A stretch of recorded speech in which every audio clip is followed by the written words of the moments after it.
Welcome to this Primo Victoria replay here on Sand River.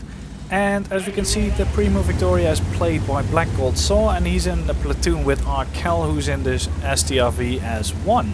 So Swedish platoon here. And I don't think I featured this tank on my channel yet. Black sent me an ace earlier, but unfortunately Wargaming released a patch and that broke all the earlier replays. So before I was able to record it. So now he sent me this ace, and this time I'm actually on time to record it. He's going to the middle at the start, which is one of the most powerful positions on this map and should always be manned. The only problem is that he's going slightly to the wrong middle. He's going to the middle, and that is actually not that smart, because a lot of enemies can actually shoot you here in this dip. The best thing to do is to stand on the left side of this rock and shoot everything on that side, and then when targets become visible there, you just poke out, do a quick shot, pull back behind that rock. It also shields you quite well from RT and all the other TDs and everything camping in their back. It's a better position than being here in the middle. Here in the middle, with that dip in the terrain, you actually can get shot quite easily from the side, and the terrain is way less steep here at the top. That means that you have to poke out really quite far to actually get your gun doing something. And the terrain on this side of the rock is way steeper, so it means that you need to expose less of your turret and tank to actually work.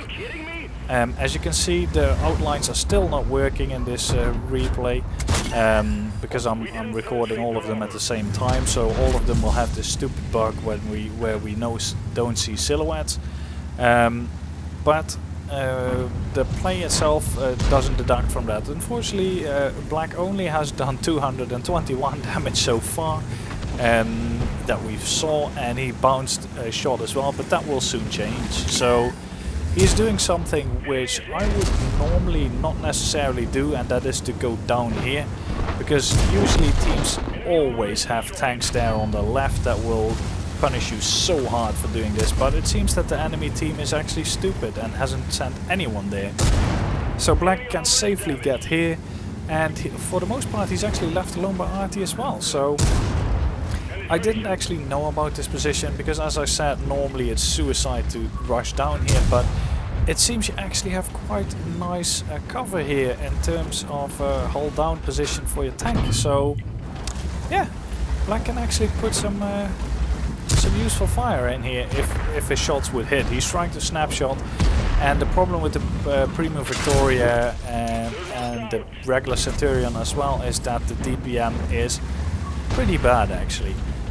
Third armor is good nowadays, the power to weight is still really good, gun handling is actually quite okay, but the DPM is actually pretty shitty. And he's taking snapshots as well because he doesn't actually want to take any return damage. Unfortunately, that light tank managed to ammo rack him, which is a little bit unfortunate. But the good thing about British tanks always has been actually that they have really good standard ammo pan, which used to be one of the strong points of the British line actually. Back in the days when there was just a couple of nations in World of Tanks, you had the Germans that had accurate guns but pretty long aim time, which were really good for sniping. You had the Russians that had the brawling armor and the potato guns that weren't good for sniping. You had the US branch, which had epic gun depression, good turret armor, but bad penetration as a balancing factor.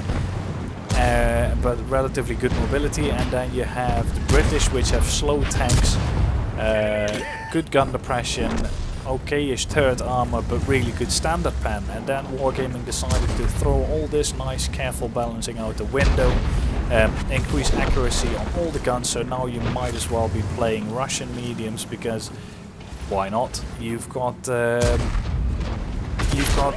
pretty much all the same accuracy at long range for sniping anyway. So, and if you don't have enough standard pen, you load premium pen.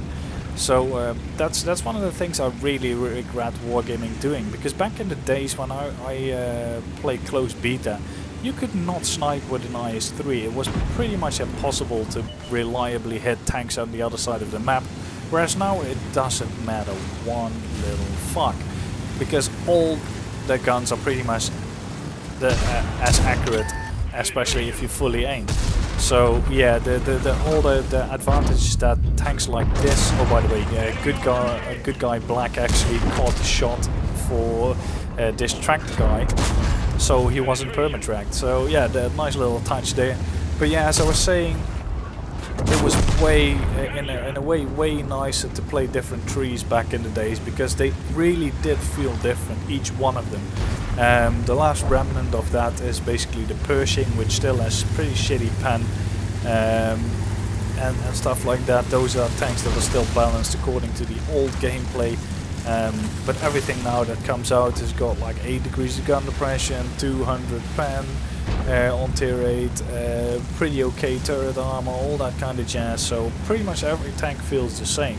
And that's one of the reasons why nowadays I don't actually play or actively grind British tree, the tree. I used to play the Comet quite a bit, because I really still enjoy that tank with its 12 degrees of gun depression, something unique and a nice high DPM. But I've got the Centurion 1 myself, and I think I've played like a couple of matches in it, but I just don't see the point, because the Centurion 7-1 is not really worth it in my opinion, and neither is the Action X. So, but I mean, they're not bad tanks, but they're just, out of all the interesting vehicles that are left nowadays, they're not the best. So yeah, there we go. End of the match already, and I still had enough material to keep talking, so next time drag on a little bit longer. As we can see, Black has got 1 onion ring on his tank as well. He's been playing it quite a bit. He doesn't actually have a premium account anymore, so he actually actively plays premium tanks to make some credits. So yeah, let's take a look at the results. Results for that match in the Primo Victoria, and he actually had a nice title to go with the last guy, the last thing the commander said, which was we dinged it, are you kidding me? Someone pinched me or something, and he actually made the title into something relevant. So yeah, ace tanker, but also a liver whatever medal and a Confederate medal. Managed to do 3k damage combined, so the blind shot on the medium early on and the match actually hit as well. Managed to get 1323 base XP, which is not actually that bad. He did do quite a bit of distracting and spotting as well. He bounced some shots, didn't do a lot of spotting damage, but he did make quite a nice amount of credits. And since he didn't really shoot any premium ammo, I don't think he did actually, he made a really nice profit. He should buy his consumables on discount though, because this is basically wasted credits. But yeah, all in all, I think it was a nice match. It shows the vehicle quite well, because he did use the gun depression, he did use the turret armor to stay a hull down. He did use AP ammo, which is really important to show what the vehicle can actually do. So I hope you did enjoy the replay. If you did, feel free to rate it, subscribe to the channel, and see you guys next time.